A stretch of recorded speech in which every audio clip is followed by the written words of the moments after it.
Welcome to At Work in America, sponsored by Paychex. At Work in America digs in behind the headlines and trends to the stories of real people making a difference in the world of work. And now, here are your hosts, Steve Bowes and Trish Steed.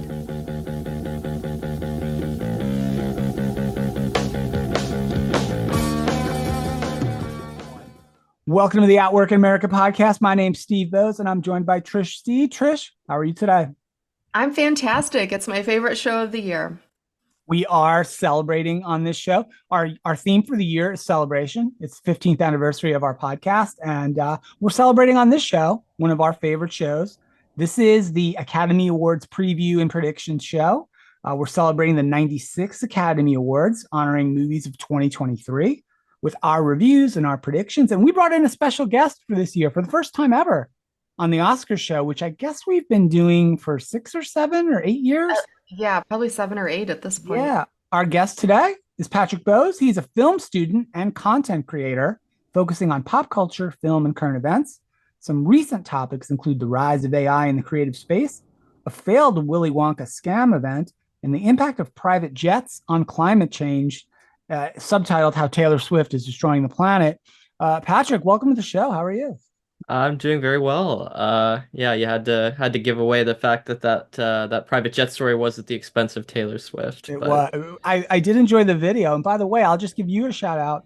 Your most recent video on the Willy Wonka scam event, which has been in the news lately, that's done quite well on YouTube with many thousands of views. So congratulations on that. Thank you. Yeah, I just wanted to, right as the event was happening, do some in-depth research and coverage of the event, and it did pretty well. It's a very well-covered event, but I just started the channel about a month and a half ago and have been very overwhelmed with about 22,000 views or so. Yeah, a lot of encouraging comments. So I'm gonna be tapping into your expertise for some of our video work. So stay tuned for that. Trish, we must thank our friends at Paychex, of course. So let's thank them before we get into the Oscars conversation. This episode of At Work in America is sponsored by our friends at Paychex, one of the leading providers of HR, payroll, retirement, and insurance solutions for businesses of all sizes. 2024 is going to be an amazing year for HR tech. AI and automation can finally offer significant time savings on daily HR management and transform hiring, reporting, managing your workforce, and more. But Trish, you are probably wondering, where do I even begin with upgrading my HR tech? And Trish, I'm going to throw it to you. What can our friends who are listening do? And what have we done with our friends at Paychex to help figuring out their HR tech? You know what? They have so many great resources, but probably one of the best ebooks and research pieces that I can say we've both been a part of is coming out. It's out right now, and it's with our friends at Paychex and a number of other analysts and influencers in the space of all ages, right? Runs the gamut in all areas of expertise as it relates to work. So I'm really proud that that's coming out, and I can't wait for everyone to sort of click through and see what that's all about. Yeah, absolutely. So we encourage everybody to go out to paychex.com/AWIA. Check out the toolkit. That's Paychex, PAYCHEX.com/AWIA to start your journey towards fixing your legacy processes and embracing the new era of HR tech. It is a super slick ebook, one that I'm super excited to be a part of. Trish, you did a great job in leading that project with our friends at Paychex. So please check that out. All right, let's get on to the fun. Not that HR tech and toolkits aren't fun. They are fun, but it's a different kind of fun. For new listeners, we do the Oscar show every year. We've been doing it for 7 or 8 years, like we said. It's kind of a show for us, right, Trish? We take a little break from the world of work and HR tech and the workplace and do something that we're both kind of interested in, passionate about. We spend 2 months watching movies to get ready for this show. And we thought we'd bring on Patrick this year. He's a film buff, armchair film critic, actually a published film critic. Patrick, Yes. Why don't you share like your sort of your background with movie criticism and movie reviews and how you feel about the movies in general? Sure. So I've loved movies for as long as I remember. One of the people in this Zoom call, I think we can hold responsible for that. You're but welcome. but yeah, I mean, I just from a very young age, I think the impact of going to a movie theater and just being able to give your undivided attention to somebody's story and narrative for 2 hours, and the visual elements of it and the audio and the story, it's all very impressive. From my background, I've done various movie reviews, both digitally online as well as in my throughout my time in high school. I was the film columnist, which was very fun. But I do think that criticism can be at times a little bit tiring. But once a year for during an Oscar podcast, I think is a great venue for it. Absolutely. Well, Yeah. I was going to say too, I mean, I think it's very similar to the jobs that we do with HR technologies, right? We're sort of here to analyze and sometimes make criticism, but also give kudos where it's really warranted. And I think that's what I like about this show. And Patrick, I know you're going to bring a whole different perspective, right? Just not just only from an age perspective, but also as someone who's really studied this. Mhm. And so both been a film buff, but maybe just a little insight on what have you studied in college that kind of do you think helps you as you're evaluating a movie, whether it be for fun or for something like this? Well, the line that gets tossed around is once you learn anything about film as a genre and study it, you kind of movies are ruined for you. And I'm like, no, that's not gonna be true. And then, now at this point in my life, I find myself being a lot more critical about movies than I used to be. But there's one element which is the technical, particularly how a movie is filmed, how it's shot, the color balance, grading, exposure, technical things, lighting, how it's edited in terms of the pacing, the choices of shots and cuts. But I think the main lesson that I always try to keep in mind with in talking about stuff like this is that movies at their core are accessible to anyone, and you don't need to be someone who has seen it, and you don't need to be someone who's like read a ton about it to go and watch these movies. I think for the most part, all of these movies are very accessible to anyone, which I think is kind of another hallmark of a good movie. Yeah, I think also just more accessible even in the last few years with streaming Mhm. services. And then also, I think that it's important when you think about movies that would be nominated, because Steve and I for years have tried to guess before the actual nominations come out. And you sort of think of these as, I don't know if smart movies is the right word, but sort of movies that make you think, right? Although this year there are a couple maybe that don't make you think as much on the surface, right? But there are certainly movies that you might come to thoughts or ideas that you might not experience in your normal everyday life. And so for me, it's not just a way to escape, but to learn. And I think there are a number of movies on this year that we're going to talk about where it really makes you think differently than maybe the way you're raised or where you're from or I'd whatever. say for me, this whole project of doing this Oscars podcast every year for the last whatever 7 or 8 years, like we said, it soured me on average movies. I refuse to All go the watch a blockbusters. movie that I don't believe is going to have a chance to be nominated for Best Picture. I do. I'm like, nah, that is that. Like, look, I'm a big Godzilla versus Rodan kind of fan. I'm not going to the theater to see that because there's no way it's getting nominated, right? Oh, So, seriously? No, yeah. see, I like summertime and early fall for that. I bring me Sharknado all day long, Yes. right? Tornado's good, but Anything like that, I'm all like this year, I would say, and maybe Patrick, you might have one that comes to mind, but this year I went and saw Strays, which was like the talking dogs. Like, who pays for that? I did. I did. So needless to sometimes say, I want a movie Strays to was just not be good. nominated this year for Best Picture. So here's what I'd like to do to sort of help corral and organize this show. I'll run through the Best Picture nominees really quickly, just by name. There are 10 of them. We center our viewing around those Best Picture nominees. We've seen most of them. Patrick's seen them all. Trish and I have seen almost all of them. And then we'll dive into some of the acting categories, and then we'll circle back at the end and give our Best Picture nominees. So just in case anybody hasn't seen these movies or even heard of them, here are the top 10 Best Picture nominees with a real quick synopsis of each, and I'll run through them fast. American Fiction, a novelist who's fed up with the establishment profiting from Black entertainment, uses a pen name to write a book that propels him into the heart of the hypocrisy and madness he claims to disdain. Next is Anatomy of a Fall. A woman is suspected of murder after her husband's death. Oh, spouses never kill each other. That's surprising. And their half blind son faces a moral dilemma as the main witness. Barbie, of course, needs no explanation. We all know what Barbie is. I'm sure everybody saw it. The Holdovers, A cranky history teacher at a remote prep school is forced to remain on campus over the holidays with a grieving cook and a troubled student.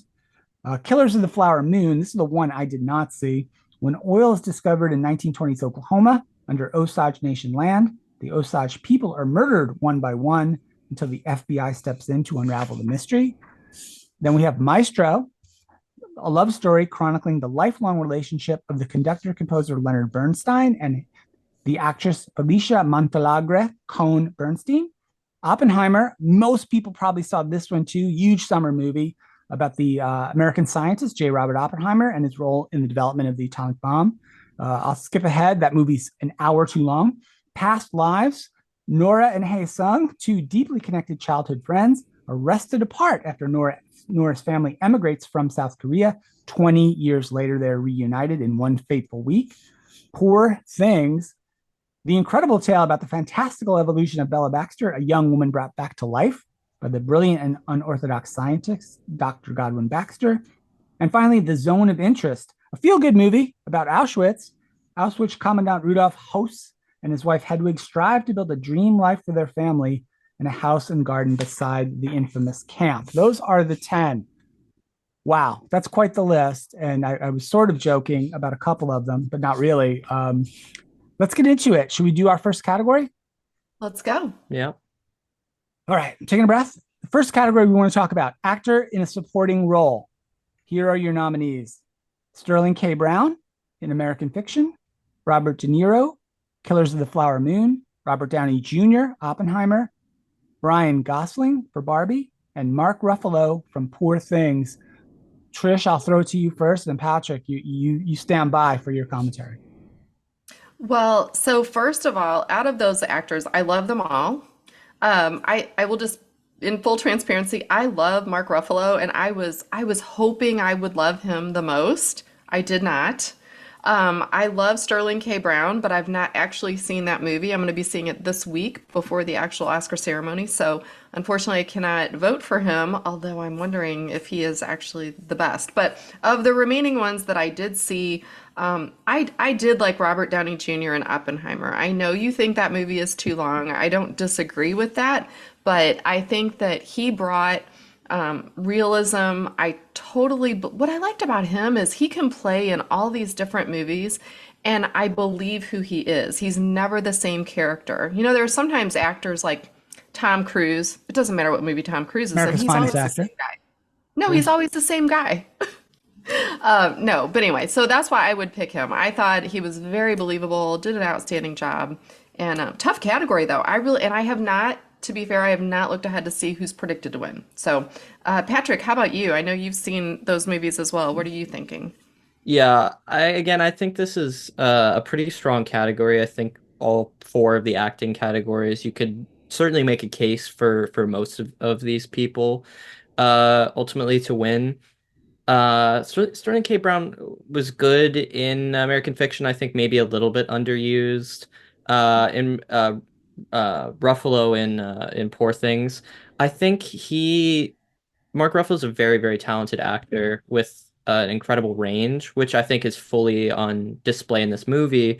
And if you read some of the press about it, he initially was very hesitant to play this role before being talked into it for the director, and really just said this is one of his best experiences working. Unfortunately, though, I do think it falls short to at least two of the other people. I mean, Ryan Gosling in Barbie, I was hoping to, just because of the talk of that movie, to like his performance more than I did. I thought it served the script, but pretty much nothing more. And then, so really, but in my opinion, I think it comes down to De Niro or it comes down to Robert Downey Jr. I think both easily could earn that Oscar. But again, just given how his career has gone and just what he brought to the movie, I would have to go with Robert Downey Jr. Oh, I'm surprised. I agree with you though. If De Niro gets it, I won't be mad. I will not. Yeah, De He did Niro great. was excellent, and he had a lot of runtime to really shine on the screen, perhaps more than most supporting actors do. Yeah, That's Patrick, true. I'd agree with you about Sterling K. Brown. He was not in that movie enough, and I know this is the supporting category, so this is not the main star of the film, which he was not. I do feel like he was in it for about 4 scenes, and he was good in those Hmm. scenes, but certainly probably not worthy of the Oscar, at least compared to say Downey Jr. or even Mark Ruffalo, who was basically Yeah. the whole second half of that movie is Mark Ruffalo and the Emma Stone character and their antics, right, more or less, right. I But thought I it took a little too long to get to him. Did you feel yeah, that way? could be, Yes. A could I be. was hundred like, when percent. is he come? Like, I wanted him in sooner. That was a movie I could not wait for it to end too, though, while I was watching it. But I would have to say I'd agree with you. Of this list, I would pick Robert Downey Jr. Robert Downey Jr. Having not seen De Niro, and I did not see that movie, so I think Yeah. it's I think we're all in agreement though. We all like It's a Downey sweep. Jr.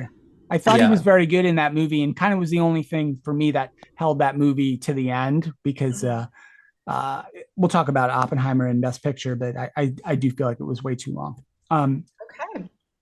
Actress in a I don't think that supporting ever role. happens. We never agree, Yeah, Patrick. that's never No, happened. Yeah. ever. There you go. Well, one of them at least. Patrick Actress, comes on board and we're all on agreement. Okay, let's see how this goes. Because we yeah. never talk about Patrick, this you beforehand. Patrick, you'll be up next. Actress in a supporting role. The nominees: Emily Blunt from Oppenheimer, Danielle Brooks from The Color Purple, America Ferrera from Barbie, Jodie Foster in Nyad, which was not a nominated film either, and we have not talked about that yet. Davine Joy Randolph from The Holdovers. Patrick, I'll throw it to you first. Have you seen all those films? I think maybe you saw most So of them. I did not see Nyad. Naiad. I did not see that one just because the especially for the actress categories and either supporting or leading, the Oscars love to pick uh performers who were not in the Best Picture nominees, Mm, which often means that in Oscar discussions, even casually or organized, people don't always see them. But this year, pretty I think Naiad was the only sort of aberration there. But at any rate, I think this one's very clear to me in to who I liked. I think ultimately like the holdovers was very high up there for me, and a lot of that movie's emotional heft was carried by um David Joy Randolph. So mhm, I'll have to go with her. I just thought that whole performance was very impressive, and it really gave that movie sort of an emotional counterbalance to what was happening with um, Paul Giamatti's character, and then the boy who is a new actor has been getting some love for that role, first ever role, and really knocked it out of the park. But yeah. Steve, what about you? What do Yeah, you I like the holdovers a lot as well. I a couple of the other ones I could easily rule out. Emily Blunt and Oppenheimer, again, just not in it that much. She was in it, but very minor character in that movie. And I wasn't even I when I saw the nominees, I'm like, Emily Blunt was in that movie. I didn't even recall her, honestly. I did not see The Color Purple. So Nyad I liked a lot, but I thought that also was like not an Oscar movie, if that makes sense. That was a good movie, like a good Netflix movie, TV movie kind of movie for me.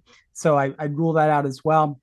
To me, though, I feel like Barbie got a little bit of short shrift. There was a lot of talk about why didn't the director get nominated, right? It was the biggest movie of the year, the biggest kind of Taylor Swift aside, the biggest cultural event of the year, probably in the United States. And I feel like here it makes sense to recognize that America Ferrera gives what that classic Oscar speech, right? Her monologue about what women are expected to do and not do and all of that. We're all probably seen it or seen clips of it anyway if you haven't seen the movie. That was the Oscar scene. Maybe it's too cliche to say the big Oscar scene gets the Oscar here, but I'd pick her. I'd vote for her in this if it were my vote. Wow. Okay. So it's funny because when you kind of both go through all the reasons why you chose who you chose, I think we come down to the same two, right? When I'm kind of going through that as well. I think, yeah, Emily Blunt for the reasons you said. Um, I actually liked Jodie Foster and Naya. That was a good movie, and I think I liked that movie better than you did, Steve. But I liked it because if you haven't seen it, it's based on a real person. It's extremely grueling. The scenes were, and I think Jodie Foster. I just love Jodie Foster. I mean, forever and ever. So she's great. But I wouldn't say that hers was the one I would give an award to. Going into it before I had seen the holdovers, and the caveat I'm going to put here is there's always a movie every year, as Steve knows, that I'm just like, I'm not going to watch it. I hate it already. I don't want to watch it, right?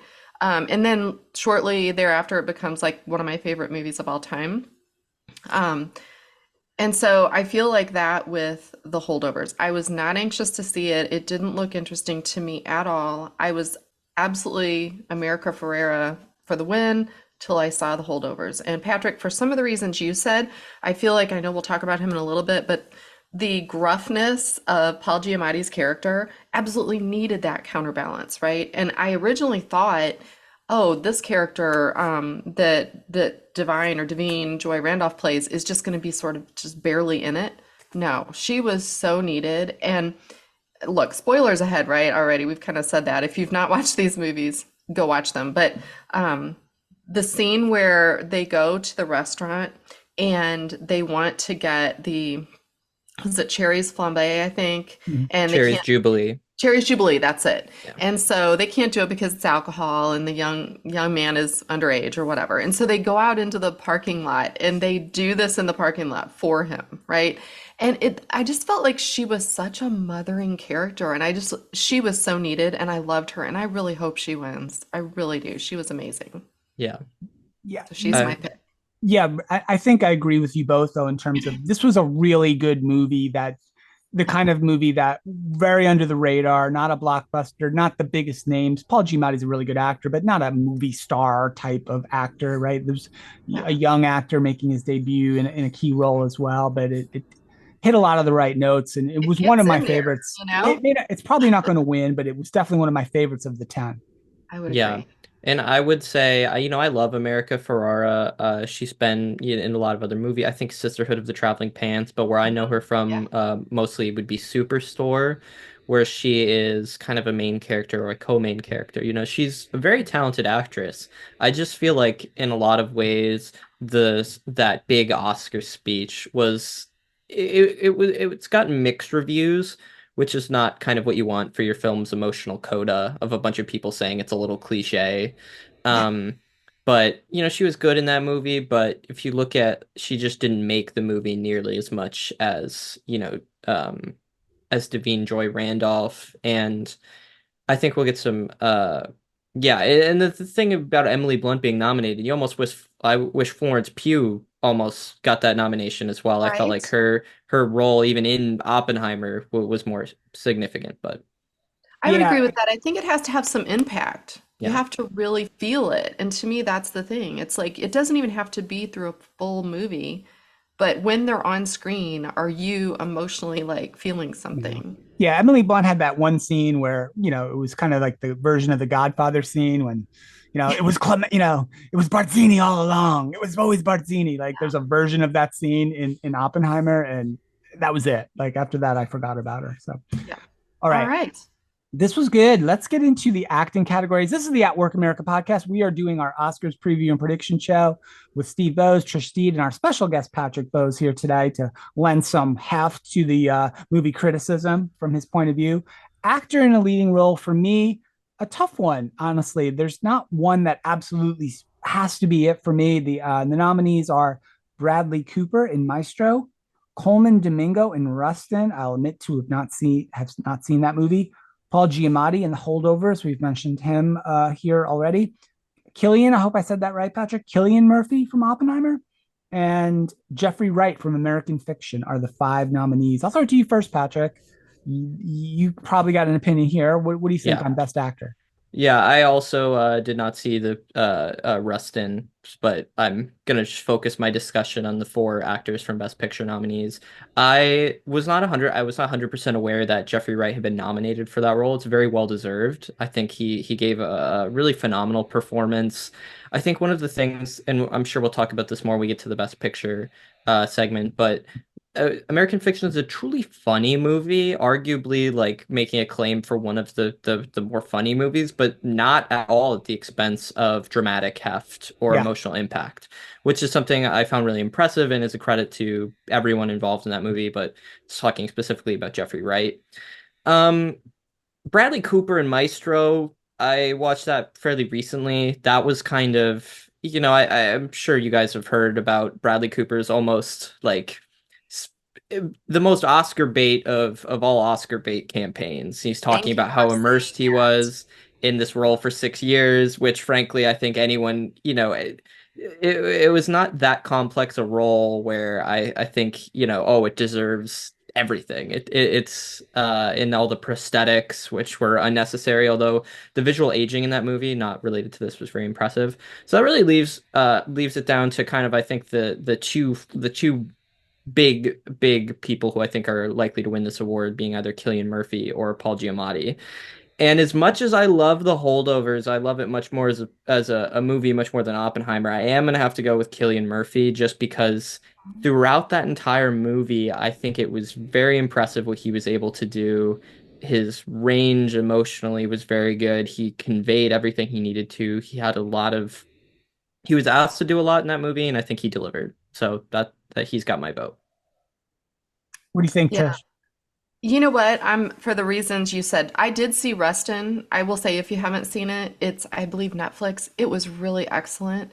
Um, he does a great job, Coleman Domingo. So I can see why he was nominated. He was not my favorite. I have to tell you, I didn't even want to see Maestro. I put that off until the very end because of kind of what you're alluding to, Patrick. It's he's trying too hard. As Yeah. soon as I saw the little clip for that, I went, oh my gosh, he took that role so he would get an Oscar. Like Hmm. it, agree on the aging though. The makeup, amazing, right?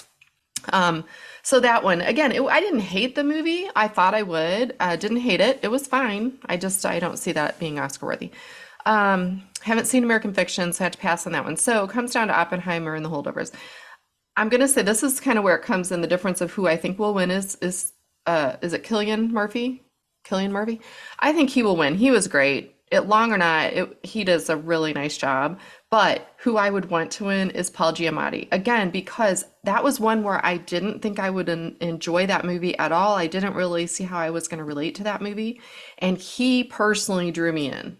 The everything from his bad breath to the way he, talks to the students to and I won't give it totally away, but by the end, I was like, yes, I love him. He's my guy. What it is about Paul Giamatti's performances, it makes me want to watch it again. With Oppenheimer, I'm sort of a one and done. I really don't want to see it again. It was great once, but I do think this year Holdovers is going to be mine where I go back and probably pick up even more the second time and more the third time. I'm going to come back to it. So for that reason, I'm going to say Paul. Steve, what about Yeah, you? I'm less a student of film as Patrick is, obviously, because one of the things I always, when I look at the acting categories, and I tend to want to rule out, are performances where I feel like the character was kind of the same throughout the whole movie. So maybe I'm very serious and stern, and I'm that way the whole movie, or I'm tormented and troubled, and I'm that way the whole movie. And I felt like Oppenheimer was the same person the entire movie with the same dour face and Okay. walking around in the same gray suit the entire movie. It was fine. It was good. Whereas Paul Giamatti in The Holdovers was at times funny, at times serious, at times angry, at times frightened. That he there was I thought a lot more range there in that performance. And again, that's what was written. That's the character he's playing. I'm a fan of Giamatti myself, and I think he's been never been recognized before with an Oscar. Can he win here? I don't know. Maybe not. Maybe not. But I would pick Giamatti here as well. Uh, uh, Even though I expect he probably won't win. And honestly, I feel almost bad not picking Jeffrey Wright. I just watched that movie last night, so it's very fresh in my mind. He was outstanding, and that movie was Patrick. You're nodding too. Yep. He was very funny in that movie, as well as serious and carrying a lot in the character, carrying a lot of the family. There was illness in the family. There was other issues he was dealing with, and he was outstanding in that movie. And so honorable mention to him, but a good category overall. Yeah, for sure. Yeah. Next is actress in a leading role. Another interesting category. Your nominees are Annette Bening for Naiad. She plays Naiad in the movie. Lily Gladstone, Killers of the Flower Moon. Sandra Hüller, Anatomy of a Fall. Carrie Mulligan in Maestro. And Emma Stone in Poor Things. We have not really talked about Poor Things in that quick intro at the top. So, Trish, I'll throw it to you first. Poor Things is Start there if you don't mind. That's a wild, crazy movie, by the way. Yes, and can I just say, like the last one, I said there were at least two people. I'm not going to be mad if any of these ladies win. I think in their movies, they all did an excellent job. I really do. I do have a favorite, which I'll get to in a second. But so you mentioned Poor Things. Like I mentioned, Mark Ruffalo, I adore him. Willem Dafoe, we haven't even seen him for a long time. I love him as an actor, and Emma Stone is one of my favorites. So I will just say this, we'll get into it more when we get to the best picture, but I wanted to love this a lot more. And does she do a really good job? Yes, she does a good job playing the character as it was written. I just don't like her in it. I don't know. Maybe for me, and I've Googled many times over the years, like what are the criteria, right? Are there criteria for someone to win? There really aren't. It's just in this case, right? Other actresses will vote on whether or not they think this person should win. So I think for me, it comes down to every one of these ladies. Sandra Huller in Anatomy of a Fall. God, I was on the edge of my seat with her many times. Carey Mulligan, I've loved her before, right? In other Oscar nominated movies, she did great, even though I didn't like Bradley Cooper. Lily Gladstone, can I just tell you what? That's one where we'll talk about Killers of the Flower Moon. That is such an awesome movie. That's another one I'm going to watch time and time again. I'm positive of it. And when I was watching that movie, I wanted to see like what the real Lily Gladstone was like, and I Googled her picture. It is basically, Lily. The character, matches the actress. I was just like, oh my gosh. But and I will say this, I don't love Annette Bening. I'm not a huge fan, but I think she should win. I Really? don't Okay. I don't think she will, but the I don't think so physicality, either, honestly, but yeah. okay, the physicality of a woman of her age, her advanced age, I think she's in her probably late 60s at this point. The the swimming scenes and the sunburn and the jellyfish stings and all of the things that happen to this character. Oh I'm my guessing they got a gosh. stunt jellyfish though for that scene. I'm just saying, All right. like the physicality of her role, I'm gonna put her at the top. I know she's not gonna get it, but that's who I'd give it to if it were me. Patrick, Patrick, what about save this you? segment there for us, please. Who do you think? Yes, Yeah, give the real answer. I well, this is I think if you've studied the markets and looked at, the SAGs and the BAFTAs and Critics' Choice Awards, this by far is the most competitive category in across the main categories anyway that we're talking about. Um, and I think really, I obviously haven't seen Naiad, but I think just going off of the description and the synopsis of that movie relative to what it must have taken to actually perform that, I'm sure Annette Bening definitely has a good case for herself. But I mean, besides ruling her out because I haven't seen the movie, all four of those women, give really incredible performances.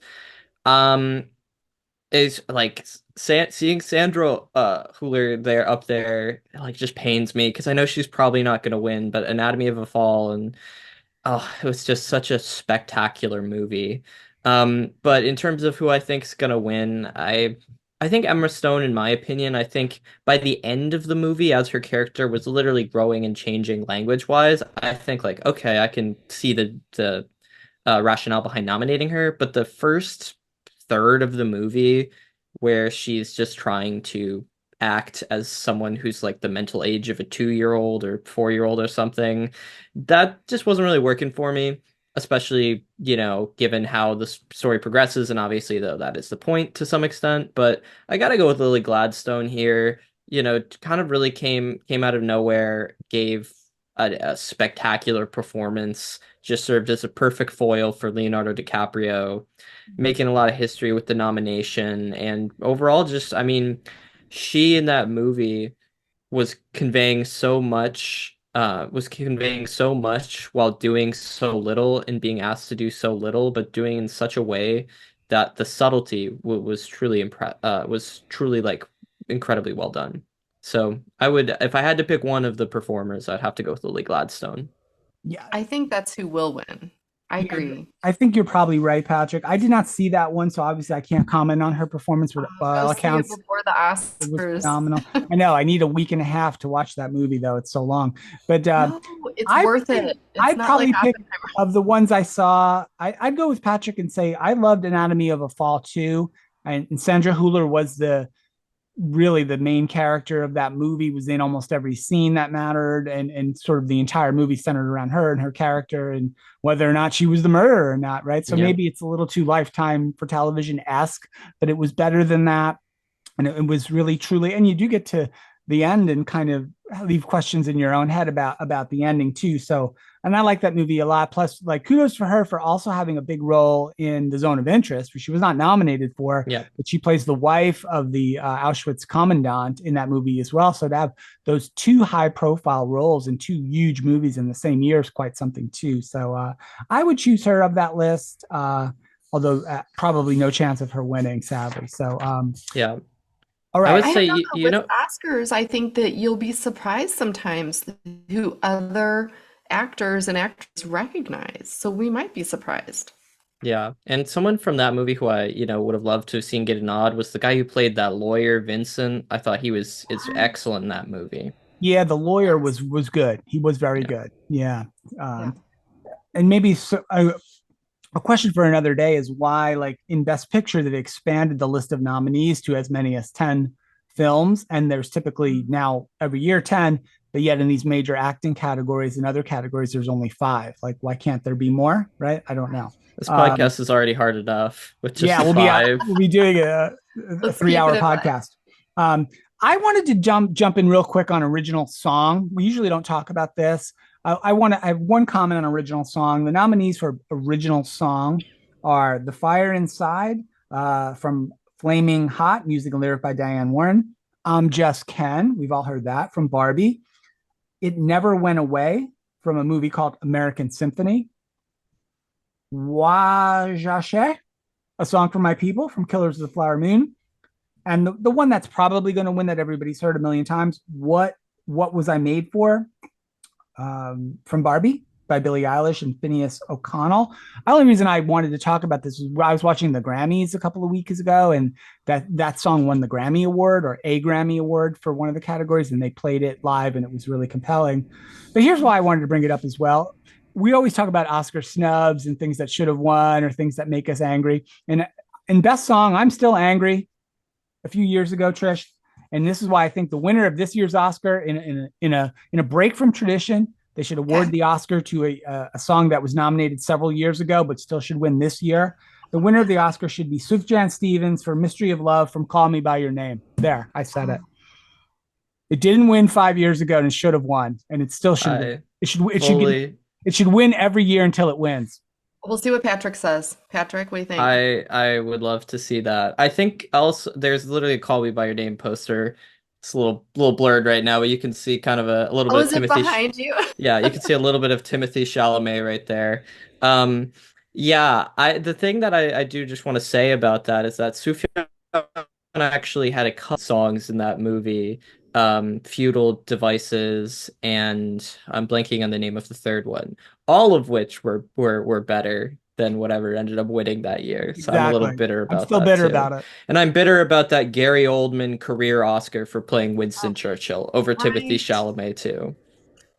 And I will tell you what, Patrick, that was the one movie that year that I did not want to see. I waited till the very end to see that movie because I I knew that Timothy Chalamet as the actor was of age, but he's playing someone who is not of age, who is with a grown man. So I had a little conflict there in my mind of like supporting a movie that was about that. Let me just say, 5 years has it been? It's That probably been is more than five, but yeah, it's been a that few. is probably one of my top three favorite movies of all time. I have probably seen that movie now easily 20 times. I love everything about it. The subtleties, like I would go back and give that movie the award for everything. The soundtrack, the uh, acting, all of it. Like I'm so emotional when it comes to that movie. So I think too, that's a good Oscar movie to me where you still think about it long after, right? You've seen Yep. it or heard of it and you go back to it. So All I'm right. with That was you. the only reason I wanted to talk about that song. And every Can year I give one though? I'm going to mention that song. Yes. Go ahead, Trish. I want to say so American Symphony with John Batiste is nominated. It probably won't win. Billie Eilish probably will, but It Never Went Away from American Symphony to me should win. That thing gives me goosebumps literally from the second it starts playing. And I've not seen the whole thing. I've watched about half of American Symphony, and it's a true story about Baptiste and how his career trajectory was really going strong as his wife finds out she has cancer. Amazing movie. Like it's an amazing movie. So I just say if you're listening to this and you've not seen it, it's worth. I think it's on Netflix also. I believe it's Netflix. So, Patrick, did you see that one at all, or have you watched it? No, I would say that the best songs after that historic snubbing, I try not to put too much stake in it and then make a judgment like during the broadcast because they play all of them. Yeah. Well, anyway, I'd encourage you both to watch American Symphony. It's really good, and Before it's a true story. before we dive into Best Picture, Trish and Patrick, I'll throw it open to you, Patrick. You first. Is there any other category that we didn't talk about cinematography? We didn't even really mention director, documentary, shorts. Anything else you want to quickly throw out there that say, hey, this would be a good one to keep an eye on when the Oscars come on this weekend? Yeah, well, I last weekend I went and saw just a screening of all the live action short films, just Mm. because, that I feel like that's a category that certainly gets overlooked by a lot of people just because it's relatively inaccessible. And, same with some of the foreign documentaries or international films, but just saw all of them. The After, Invincible, Night of Fortune, Red, White, and Blue, and The Wonderful Story of Henry Sugar. The After is a story about someone whose wife and daughter get murdered like minute one, and then he drives Uber. That one wasn't my favorite. That was probably the weakest one. And then Invincible is about a troubled youth in Quebec. That one was actually probably my second favorite. Really beautiful, some good symbolism, some good cinematography. Night of Fortune about some, I believe, uh, Sweden or Denmark. These two men are at the morgue trying to contemplate with the fact that their wife died, and they have to look at the body. Then Red, White, and Blue, which that one it was very timely about Roe v. Wade, sort of a story with a big twist at the end. That one certainly very relevant and timely. But then the odds-on favorite, which I'm annoyed by, to be honest with you, is The Wonderful Story of Henry Sugar. That's Wes Anderson. And Wes Anderson coming into the Oscars live action short film is like Michael Jordan coming onto like a high school basketball team and just challenging people. Like he might trip and like break a bone, right? But that's probably not gonna happen, and Wes Anderson's probably gonna walk away with that category. I mean, just like the budget alone that went into that movie compared to all the other four, it's probably all the four combined. Because that was a Netflix production too. Did So you like that movie? I've seen it. Did you like it? it was a little long, but I found it like intriguing. This was also at about 1:30 a.m. at this point. The screening Yeah. was very late. Um, but yeah, I mean, I liked Benedict Cumberbatch in it. I think he did a good job narrating. Dev Patel, very good. Ralph Fiennes. Yeah. And again, Wow. So that's this not the kind of cast you see in a live action short, right? right. It's like a The Invincible doesn't have it's troubled Quebecois child actors. It's not Ralph Fiennes. I Right. think has Well, been even those were all the same actors too that Wes Anderson had in Grand Budapest Hotel, which is amazing. Mhm. But I'll tell you what, that's one I watched because I like all of his other movies and I like those actors. And I was just like, what is this? Like it just felt weird.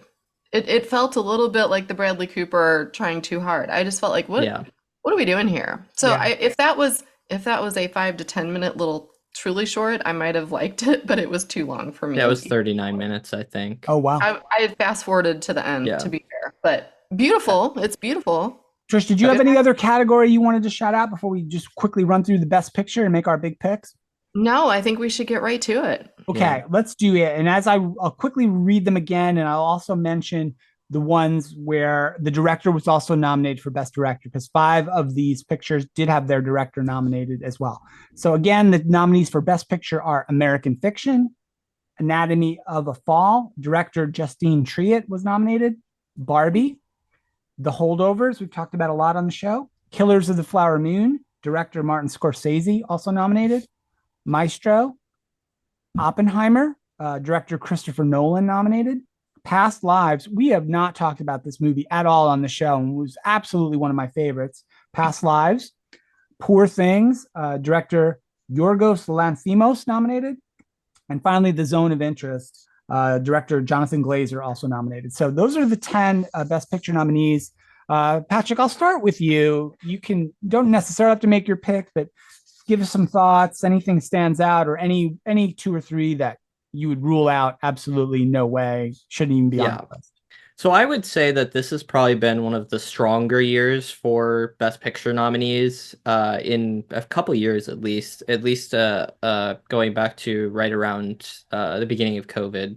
So it was really reassuring to see. There were really no movies that I tr absolutely hated on this list. There are some that are sort of at my bottom, which I will talk about this with some of my other friends who are really into it, and they'll, we'll yell and banter at each other. But my least favorite was Maestro, just right out of the bat. I think Maestro tried too hard, wasn't that compelling. It was the only movie that I kind of struggled to stay awake in, which is never a good sign.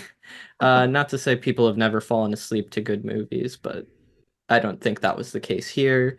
And I'm gonna, I would also say The Zone of Interest is likely not going to win.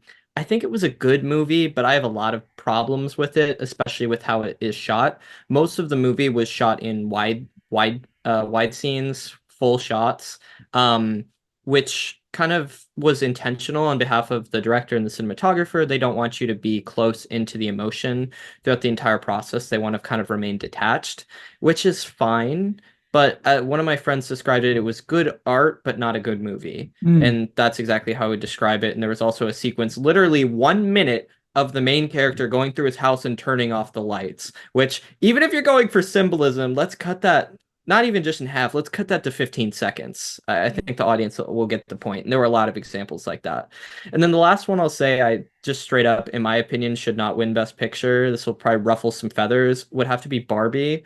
That one, it's got a lot of people saying like, oh, Barbie, Greta Gerwig was snubbed, Barbie should win Best Picture. And I think we're all guilty of this. A lot of people, maybe they've only seen Oppenheimer and Barbie, and so they think, oh, it has to be one of those two, right? But it made a lot of money. It was a good movie, but what it really should win for is Best Production Design, best wardrobe, rather than Best Picture. I think it was just lacking in what it needed to be. But Wow. Well, I tell you what, I don't disagree with any of those things. I don't know about sort of the cinematography approach. So it's actually super interesting to hear someone who studied this talking about the angles and whatnot. I would love to just, what are your thoughts then on the way that Poor Things was filmed? Because for me, that was really difficult to watch because of the way it was filmed.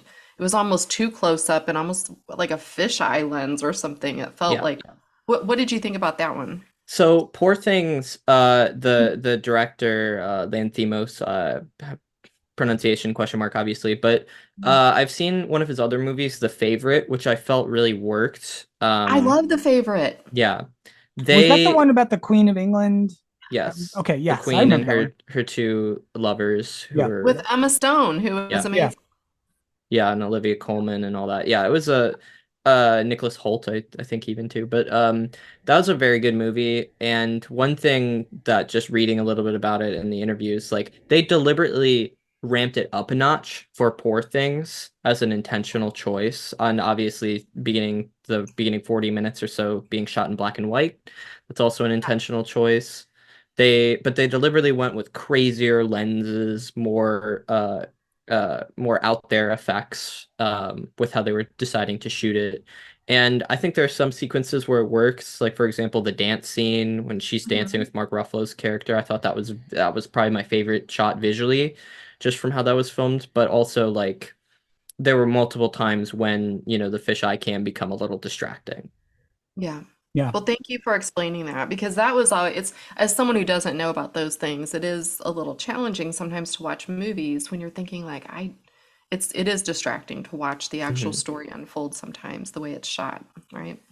Trish, is there Uh, any of these movies, we've talked about most of them, anyone you want to just call out, talk about a little bit more before we get into your pick?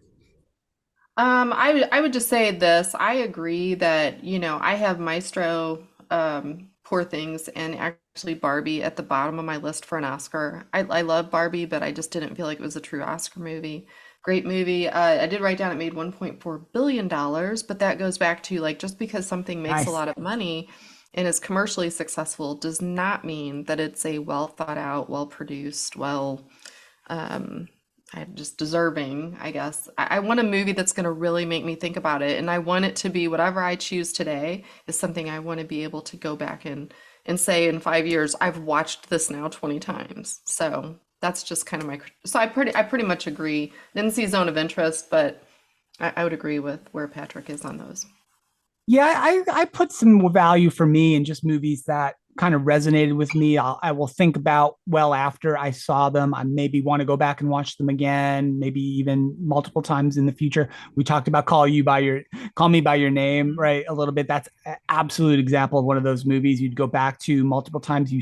It left you still thinking it ended in a way it ended, and you're like, man, that was so powerful. And so I Yeah, think about that a lot when I watch some of these movies, and there are definitely some of them that I could not wait for them to end, so I never had to think of them again. Right? that's right. Oppenheimer was one, honestly. Poor Things is another one. I couldn't wait for it to be over with. Oppenheimer's 45 minutes too long. That they build this whole crescendo up to, is the bomb going to work in the test or not? Is it going to work? Is it not? Is it going to work? Is it not? They test the bomb and boom, movie should have been over. The whole rest of the movie could have been like, we could have read that on the screen at the end. After the war, Oppenheimer was, chastised by the Senate for Yeah. possibly being a Russian spy or whatever. Like that could have been a scroll at the end of that movie and we could have all gone home happy. I'm serious. Mm. Way too long. Oh, okay.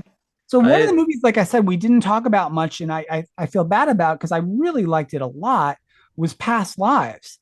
A quieter movie, a slower movie. It's about two childhood friends who were from South Korea who uh, get reunited 20 years later, and they were just kids when they knew each other, so they weren't like boyfriend and girlfriend or lovers or engaged or anything. They were just really close friends at 12 years old. They got separated by due to emigration and other things. They get reunited a couple of times in their lives, and it's kind of a reflection on kind of, well, how would my life have been different if, right, some things had gone just a little bit differently for me. And just, it was interesting, it was meditative. I found it just, I left it thinking, boy, that was really, I stuck with me a little bit. I don't think it has any chance to win, right, because it was a smaller movie, a foreign movie, subtitled movie, all the things, right? But that doesn't mean it can't win. But really, Parasite really, one. yeah, Parasite. Parasite is one of the best movies of all Yeah. time. So I really, really underrated movie, I think, and a great movie. If I had to pick, though, my favorite of the 10, the one I would Yeah. vote for the Oscar, I think would be The Wait, drum roll. Holdovers. Would be The Holdovers. I resonated with me in similar ways. It's a different movie, of course, but left me thinking, left me sort of caring, really emotionally resonant. All the main characters had very, very emotional kind of elements and parts of their story that were important and meaningful. So yeah, that would be the one for me. Yeah, I think that's interesting. I'm really glad that you talk about past lives, but I think that's a good example of why every person will have a different reaction, right? We've had a couple that are similar, and Steve, I'm happy to say we're back to disagreeing. So, nothing wrong with past lives. It was okay. I'll probably never watch it again. I don't get why it's so important to go back and look at who you kind of had a crush on when you were 12. I don't know Hmm. that I don't know, maybe it's cool. It didn't bother me that it was, was subtitles at all because Patrick, you mentioned Parasite, which that's another one I've watched probably at least 10 times. I mean, I don't even have to look at the words anymore and I know what's going on and I'm watching and finding new little nuggets. But that one I put solidly in the middle. I've got Oppenheimer solidly in the middle. Again, good movie. It tells a story, maybe true, maybe embellished, who knows. My top two, I have The Holdovers and Killers of the Flower Moon. Mm. Here's the thing. The Holdovers, like I said, I did not want to like, I did not want to watch. for all the reasons we've talked about with the acting, in all categories, and even for the young man Patrick, I didn't know that was his first role. Like, Yeah, what? I think it's Paul Oh gosh, Cessna. It's something like that. gosh, I hope he stays in acting. Like, loved Or him too. Dominic Cessna. Sorry. Is that it? Yeah, Yeah. he's phenomenal. But Killers of the Flower Moon was another one. I think I spent the first 20 minutes going, what in the world am I watching? What's going on? What is happening? And I am not a huge Leo fan, Leonardo DiCaprio. He's okay. I'm not a huge fan, so that's not why I like it. Um, but man, I was sucked in. I wanted to know more. I wanted to know, who are these people in reality? Does the movie kind of match what really happened? I had no idea about what happened with oil being found in Oklahoma, with the Osage Nation, getting rich off of this, and then people coming to steal their money and take advantage of them, and that these murders were a real thing. Um, Totally drawn in. Patrick, you mentioned the subtleties of Lily and her acting. My gosh, she doesn't have to say a word, and I'm just completely mesmerized by her. Just so for me, Steve, to your point, it probably will not win, but man, if I were to give it, I think that is hands That's your down the number best one. movie. Okay. Killers of the Flower Moon is my number one. Yeah. Yeah. All right, Patrick, Patrick. what about What's your, you? your final pick? Your So vote for best picture of the year. yeah, so I said my 10, 9, 8 being Maestro, Barbie, in the Zone of Interest, and just because it's I haven't really talked about it, seven past lives, so kind of that bottom half for me. Okay. I think although that was probably one of, if not the shortest, that was the one I had the biggest issues, the most issues with the pacing. Um, and if you look at the breakdown of the ages, it's in three stages. One where they're 12, then they're like in their 20s, then they're in their like early 30s. When they're 12, it's 10 minutes, which was far too short, given that Mm. that's kind of the emotional foundation of the entire movie. So, which goes to show maybe they were filming constraints, maybe that was how it was written, maybe they just didn't trust those child actors and actresses, but they were perfectly lovely in the 10 minutes we saw. So, I don't know what the deal was with that at all, really. And then so you get the 25 minutes of them connecting again for the first time, and it's really exciting. Then it's an kind of an hour long slog to get to the end of the movie. Had some very beautiful moments, relevant as someone in a relationship with someone whose English is not their first language. That was covered there. That was really emotional and very poignant and romantic in times. And it did have its moments, but not quite my favorite. But it's certainly a good movie. Deserves some love. But Can I just say then thank you for mentioning the pacing? See, I didn't realize what I wasn't enjoying about it, but I think that you're getting to the heart of it. I just didn't understand why I cared. And maybe had they spent more time there, maybe I would have hmm felt Well, more. you look at a film like Moonlight, which is basically the same thing, a three-act structure of a character aging, Yeah. and the time of him as I believe little was what he went by Yeah. in the first part of the movie, Little. was far longer than this, and more Yeah. things were happening, Oh. and then almost the middle part that gets condensed a little bit, but that actually works a lot better when Mhm. you think about how a story works. Um, and then number six being Poor Things. I won't get too much into it. I feel like you guys have echoed some of my complaints with the movie. A little weird, a little out there. Um, I had issues with the pacing on that one as well. Then Killers of the Flower Moon is five for me. I think it's a great movie, in my opinion. I think that Oppenheimer I don't have any length complaints with, which we'll get to because it's my number four. But Killers definitely could have shaved off 20, 30 minutes. I would agree with Um, that. and that's a problem with these mega projects with Scorsese loves. It's just like at a certain point, you do have to admit that the venue you're choosing to tell your story matters. And for a movie, just the optimal time for a movie is 2 hours, an hour and a half. And then Oppenheimer 4, it was a good movie, but in my opinion, like my top three are just fantastic, phenomenal movies. I don't think they're gonna win, but between The Holdover in number three, American Fiction, number two, Anatomy of a Fall, number one, The Holdovers. So if I had to vote, it would go to The Holdovers. But honestly, like American Fiction, what shocked me with how good it was. great performances all the way through, and a very like completely unexpected emotional gut punch, but that somehow lands in the first 20 minutes of something tragic happening to the main Yeah, characters. that was super surprising too. Again, I just watched this one last night, so maybe I remember it the best. I could not believe that without spoiling it, but what just happened? Because you were Hmm. set up for these two characters to be so important to the film, and all of a sudden one of them is well, yeah. Uh, Yeah. I think a Wow. movie that's much better probably than most would think who have not seen it. Yeah. I fully, if there was one movie I think people haven't seen on here that they should watch that would surprise them, it'd be American Fiction. Yeah. And also just the funniest movie, has a lot to say about our society, which I really value. I value in obviously all of these movies. That's something that I look for, either saying something about either society or the human condition, or both.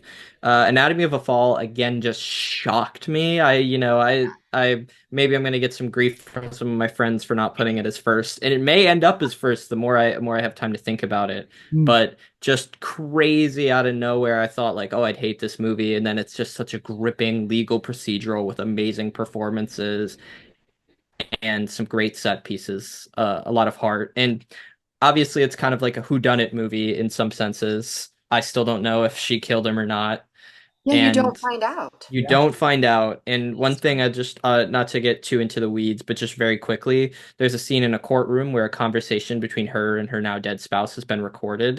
Mm. And it's a flashback for almost all of the scene. We see it actually happening, even though it's a recording. But then there's an altercation, a fight, and then it cuts back to the courtroom. So yes. we're forced to make a decision based on what happened on the same evidence that a potential jury and everyone else is having to make a decision off of. Just really, really cool. And then lastly, even though it would probably be my prediction is Oppenheimer, just because it's won a billion awards. People Yeah. love Oppenheimer. It's a deserving movie. It's very good. I would disagree with the length criticism, just because I think that additional length is needed for both Oppenheimer's plot and the plot with I'm forgetting his name, but Robert Downey Jr.'s character Right. Mhm. needed some space. But the holdovers, I mean, that's the only one on this list I've actually watched multiple times in theaters because someone was, which is rare for me. Oh my God, it's a beautiful movie. Great performance from Dominic Sesta, Davine Joy Randolph, Paul Giamatti. Just surprisingly full of heart. And I love a good period movie from the 70s from Yeah, time to some time. of the scenery, the cars, there's a lot of really cool 70s vibes going on in Yeah. that movie too. So listen, guys, this has been super fun. We're over an hour into this, so we should probably be. We've complained about these movies being too long. At least I have for the last hour or so. We should probably give a nod to this podcast being too long as well. Thank you for listening. If you made it to the end, we do appreciate that, and we love doing this show every year. We will continue to do it. It's super fun. It gets us out to the movies, and it's a great way to just kind of get those cultural experiences that, quite frankly, I probably wouldn't That's run out right. and watch all 10 Yeah. movies if we weren't going to be talking about them on the show. So, Yeah. Can I also give a shout out to our friend Dr. Matt Stalick for sending me Oscar paper clips, right? I'm going to show this if for anyone watching on the video. It's really cute. those are So cool. having Oscar gear is critical to your watching. Yeah, I got dressed up for the podcast. I got a tie, which I didn't really put on, but there it is. I got dressed up as well. I have a Yeah, dress on. fantastic stuff. So the Oscars are this Sunday. We're going to turn this recording around real quick. It'll get out tomorrow. And thank you so much, Patrick, for spending a little time with us. Shout out your YouTube channel because I think that's Yeah. the main. It's been a joy having you on here. Always wanted to be on the Oscar podcast. Give my expertise there. But yeah, for those of you listening, please check out my YouTube channel. It's just on YouTube. My friends call me Pat. And I have my own video, my own take on the Oscars of ranking the movies in a little bit of a shorter format that'll be coming out this week. Awesome. Good Good. stuff, Thank Pat. you Good to for see coming you. on. Please come back next year because Yes. I think you also, for me, you helped me understand things that maybe I wasn't picking up on because I'm not trained that way. So that's always interesting. And just sharing kind of your perspective on why things are important when it comes to the actual making of a movie, which I really appreciate. Awesome to be here. Thanks for having Great, me. great stuff. Trish, great stuff. Thank you, of course, for all your hard work. We spend more time on this podcast than any show the entire year, just because we watch hours and hours and hours of movies. That's right. Thank you, Patrick. Thanks to our friends at Paychex, of course, for all their support. Go to paychex.com/AWIA for more. Go to hrhappyhour.net for all the show archives. My name's Steve Bose. Thank you for listening. We will see you next time, and bye for now.